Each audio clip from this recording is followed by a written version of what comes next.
I had to sleep with my sister to prove to my parents that she was obsessed with me. It all started when she would bury her head under my skirt. She kept challenging me to climb an old treehouse, which I finally did, only to realize she could see up my skirt as I climbed. I screamed at her to stop looking, and she acted like I was disgusting for thinking she was looking. The whole situation was super weird, so I just let it go and never mentioned it again. A few months later, I caught her looking at my photos on my phone. Of course, a big fight happened, and my parents got involved. She told them she was trying to delete an ugly photo I had taken of her somehow. My parents saw it as if we were both in the wrong. I didn't have anything scandalous there, but it just felt so wrong for her to be looking at my photos. 2 years later, when we were moving to a new house, my sister and I found out we would be sharing the same bathroom.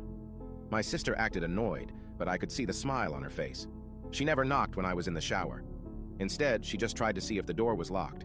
Eventually, the inevitable happened. I forgot to lock the door, and she barged in. Fortunately, I was still dressed. I told my parents about it, and instead of the solution being that she should knock, the solution was that I should use the guest bathroom downstairs. Just when I thought it couldn't get worse, it did.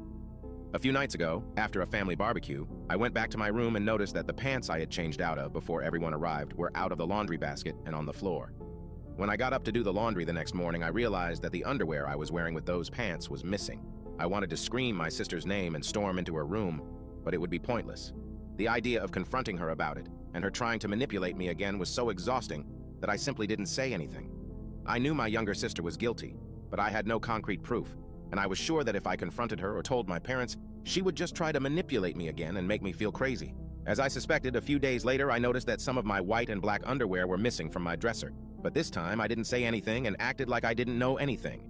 The next part of my plan was a bit sneaky, as I suspected. A few days later, I noticed that some of the white and black underwear were missing from my dresser. But this time, I didn't say anything and acted like I didn't know anything. The next part of my plan was a bit sneaky. I was thinking about how to make her hit on me or something like that so I could record it and show my parents. So, I decided on something. My parents were going to another city for the wedding of 2 of their friends. That day would be perfect to put the plan into action, so the day arrived.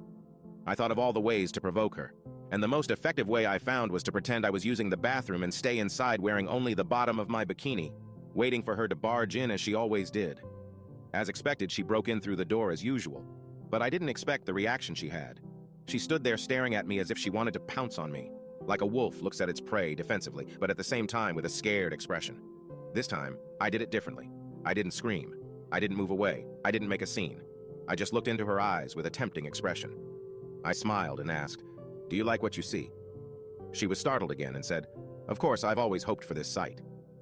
At that moment, I knew my plan was going to work. Now you can check if there is a part 2 by pressing share and more.